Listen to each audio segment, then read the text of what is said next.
ಈ ಕೊಳದಾಸಪುರದ ಎಲ್ಲಾ ಸದ್ಭಕ್ತ ಶರಣರಲ್ಲಿ ಮನವಿ ಮಾಡುವುದೇನೆಂದರೆ, ಇದೇ ವೀರಗಾಸೆ ಕಲೆಯನ್ನ ನಾವು ಸುಮಾರು 25ರಿಂದ 30 ವರ್ಷಗಳಿಂದ ನಿರಂತರವಾಗಿ ಮಾಡಿಕೊಂಡು ಬರುತ್ತಿದ್ದೇವೆ. ಆದರೆ ಕರ್ನಾಟಕದ ಇತಿಹಾಸದಲ್ಲೇ ಪ್ರಥಮವಾಗಿ ನಾವು ಶಿವನನ್ನ ಬರೀ ಫೋಟೋದಲ್ಲಿ ನೋಡಿದ್ವಿ, ದೇವಸ್ಥಾನದಲ್ಲಿ ಮಾತ್ರ ನೋಡಿದ್ವಿ. ಅಘೋರಿ ಶಿವ ಯಾವ ರೀತಿಯಾಗಿ ಇರ್ತಾನೆ ಅಂತೇಳಿ ಪ್ರತ್ಯಕ್ಷವಾಗಿ ಕಂಡದ್ದು ನಾವು ಈ ಶಿವಕುಮಾರ್ ಅವರಲ್ಲಿ.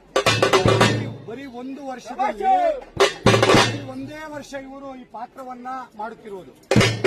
ಒಂದು ವರ್ಷದಲ್ಲಿ ಕರ್ನಾಟಕ, ಆಂಧ್ರ, ತಮಿಳುನಾಡು, ಕೇರಳ, ನಾಡಿನಾದ್ಯಂತ ಎಲ್ಲ ಭಾಗಗಳಲ್ಲೂ ಅಘೋರಿ ಶಿವ ಒಂದು ಪ್ರಖ್ಯಾತಿಯನ್ನು ಪಡೆದಿದ್ದಾರೆ.